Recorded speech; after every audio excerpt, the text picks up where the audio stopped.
This is the conclusion of A Christmas Carol by Charles Dickens, Part 5, the end of it. So Scrooge has met the ghost of his old partner Marley. He met the ghost of Christmas past, present, and Christmas yet to come. Let's see if Scrooge changes his ways. Yes, and the bedpost was his own. The bed was his own. The room was his own. Best and happiest of all, the time before him was his own to make amends in. I will live in the past, the present, and the future, Scrooge repeated as he scrambled out of bed. The spirits of all three shall strive within me. Oh, Jacob Marley, heaven and the Christmas time he prays for this. I say it on my knees, old Jacob, on my knees. He was so fluttered and so glowing with his good intentions that his broken voice would scarcely answer to his call. He had been sobbing violently in his conflict with the spirit, and his face was wet with tears. They are not torn down, cried Scrooge, folding one of his bed curtains in his arms. They are not torn down, rings and all. They are here. I am here. The shadows of the things that would have been may be dispelled. They will be. I know they will. His hands were busy with his garments all this time, turning them inside out, putting them on upside down, tearing them, mislaying them, making them parties to every kind of extravagance. I don't know what to do, cried Scrooge, laughing and crying in the same breath, and making a perfect larrikin of himself with his stockings. I am as light as a feather. I am as happy as an angel. I am as merry as a schoolboy. I am as giddy as a drunken man. A Merry Christmas to everybody. A Happy New Year to all the world. Hallo here. Whoop, hallo. He had frisked into the sitting room and was now standing there, perfectly winded. There's the saucepan that the gruel was in, cried Scrooge, starting off again and going around the fireplace. There's the door by which the ghost of Jacob Marley entered. There's the corner where the ghost of Christmas present sat. There's a window where I saw the wandering spirits. It's all right. It's all true. It's all happened. Ha ha ha.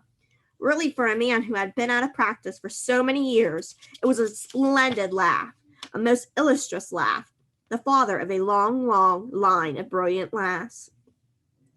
I don't know what day of the month it is, said Scrooge. I don't know how long I've been among the spirits. I don't know anything. I'm quite a baby. Never mind. I don't care. I'd rather be a baby. Hallo whoop, hallo here.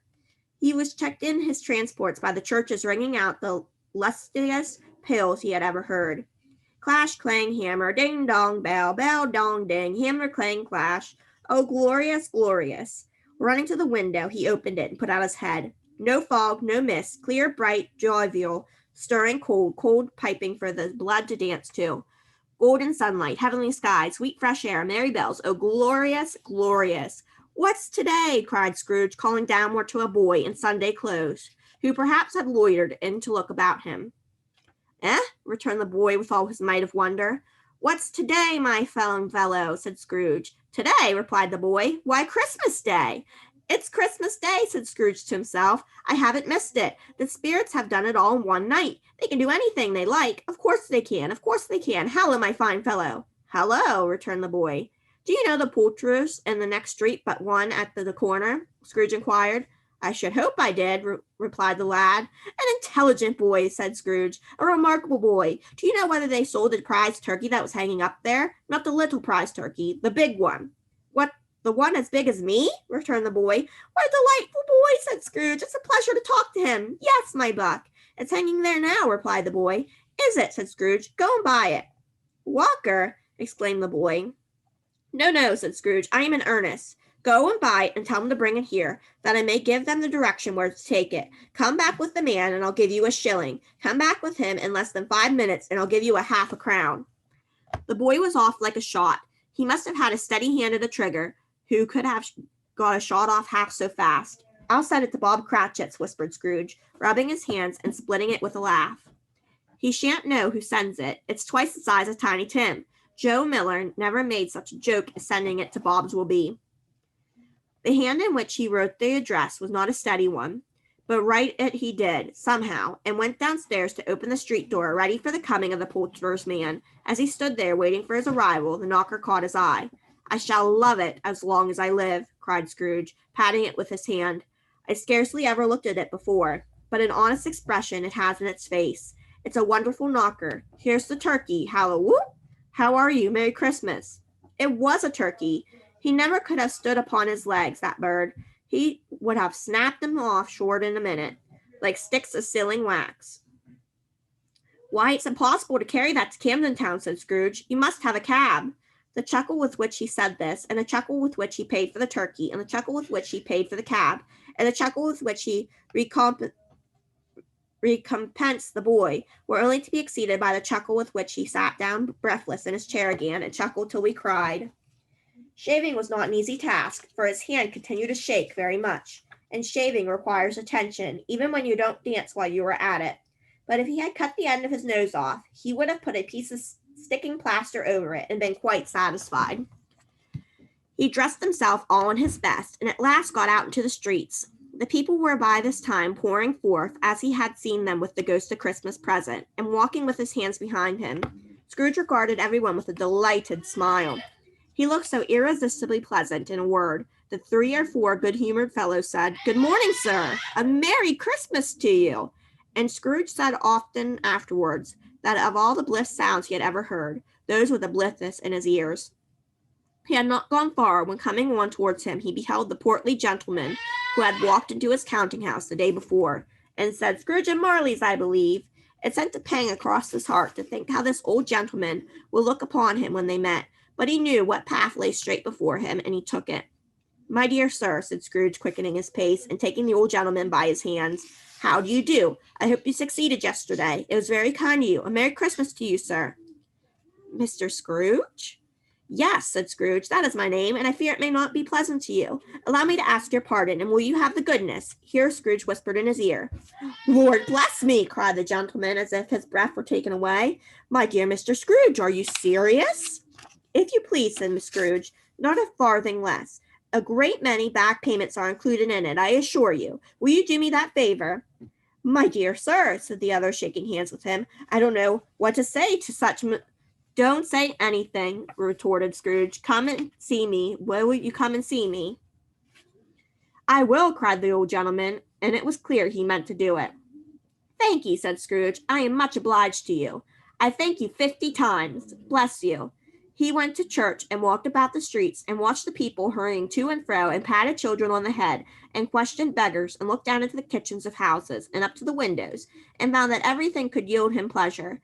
He had never dreamed that any walk, that anything could give him so much happiness. In the afternoon he turned his steps towards his nephew's house. He passed the door a dozen times before he had the courage to go up and knock, but he made a dash and did it. "If your master at home, my dear?" said Scrooge to the girl. "Nice girl, very." "Yes, sir. Where is he, my love?" said Scrooge. "He's in the dining room, sir, along with his mistress. I'll show you upstairs, if you please." "Thank you. He knows me," said Scrooge, with his hand already on the dining room lock. "I'll go in, my dear."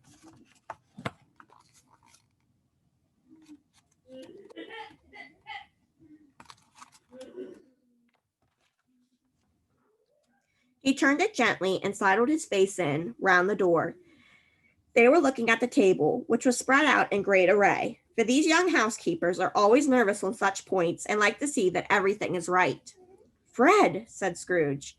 Dear heart alive, how his niece by marriage started. Scrooge had forgotten, for the moment, about her sitting in the corner with the footstool, or he wouldn't have done it on any account.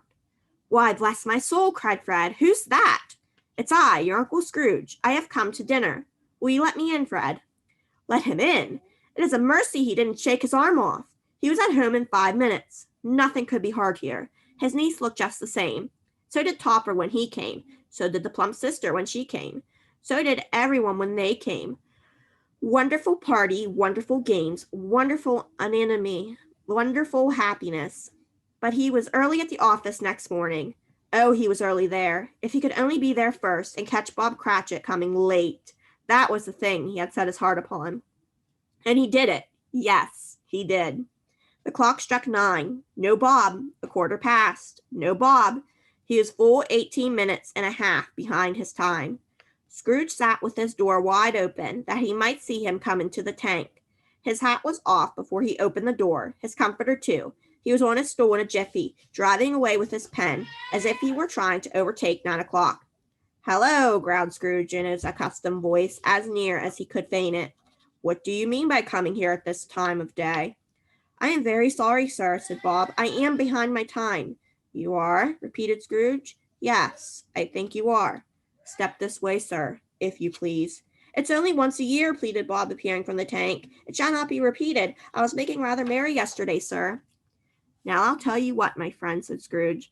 I am not going to stand this sort of thing any longer, and therefore, he continued, leaping from his stool, and giving Bob such a dig in the waistcoat that he staggered back into the tank, and therefore I'm about to raise your salary.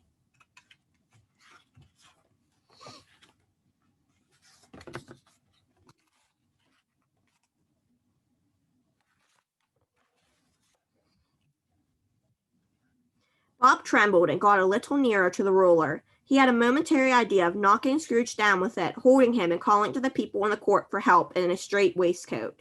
A Merry Christmas, Bob, said Scrooge with an earnestness that could not be mistaken, as he clapped him on the back.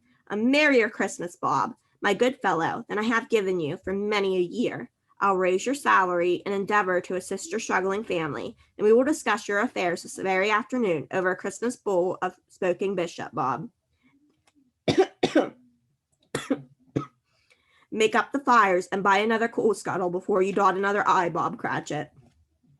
Scrooge was better than his word. He did it all, and infinitely more, and to Tiny Tim, who did not die, he was a second father. He became as good a friend, as good a master, and as good a man as the good old city knew, or any other good old city, town, or borough in the good old world. Some people laughed to see the alteration in him, but he let them laugh, and little heeded them, for he was wise enough to know that nothing ever happened on this globe for good, at which some people did not have their fill of laughter in the offset, and knowing that such of these would be blind anyway, he thought it quite as well that they should wrinkle up their eyes and grins, as have the milady in less attractive forms. His own heart laughed, and that was quite enough for him. He had no further intercourse with spirits, but lived upon the total abstinence principle ever afterwards, and it was always said of him that he knew how to keep Christmas well, if any man alive possessed the knowledge. May that be truly said of us and all of us. And so, as Tiny Tim observed, God bless us, every one. The end.